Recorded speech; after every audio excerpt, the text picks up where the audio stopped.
be a part of this airplane. This is certainly the most wonderful piece of machinery that I was ever a part of. And I think about, there were about 75 airplanes in our wing, the base, and we put 40 or 44 of those airplanes into the air every day, 7 days a week, for 5 or 6 years.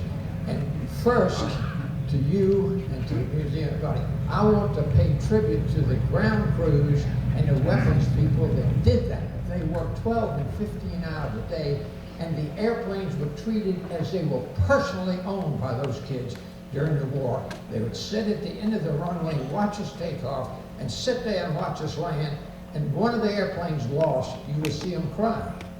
They deserve more, and they never get the credit that they deserve for the dedication and the sacrifice.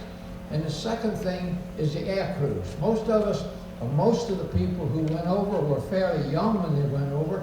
I was a very seasoned pilot. I had been 17 years in fighters, and I went over and landed. About 5 days later, I was a squadron commander heading up to Hanoi. And the power, I'll never forget the first mission. We take off at about 4:30 in the morning. We hit the tanker, and I joined up. There were 16 airplanes with me and 4 anti-missile airplanes. That was a force.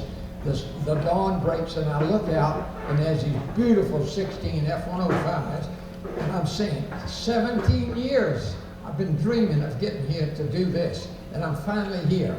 And it was like that every single time, absolutely filled with terror and fear that you're not going to make it back. And on the 67th time, the golden BB got me, and I had to jump out, and was a prisoner of war for 5.5 years. And so you can understand, I think, wow, this airplane is so much in my heart, and it's so powerful for the job. It was truly the workhorse of the Vietnam War, and of all the wonderful young men and older men who flew that airplane, they deserve so much credit because it was a dirty job. It was not flying the high-flying guys shooting in MiGs and so on. We hit it ourselves at the ground every day, day in and day out.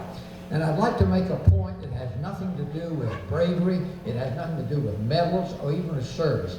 But the thing I am most proud about in my life, and the thing I think every aviator in this room that ever flew a dive bomber is most proud of, is that day in and day out, we would roll that airplane in and go down through any aircraft fire, like the 4th of July fireworks expedition, to see that and to be able, and that's not anything but Americans being thrust in a situation, but we are so proud that we can day after day do that.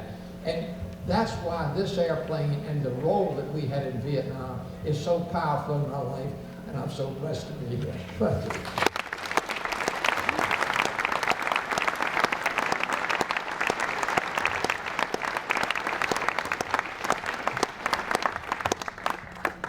My wife ordered me not to cry. No. So I'm going to be telling myself some jokes in the background. You won't hear it.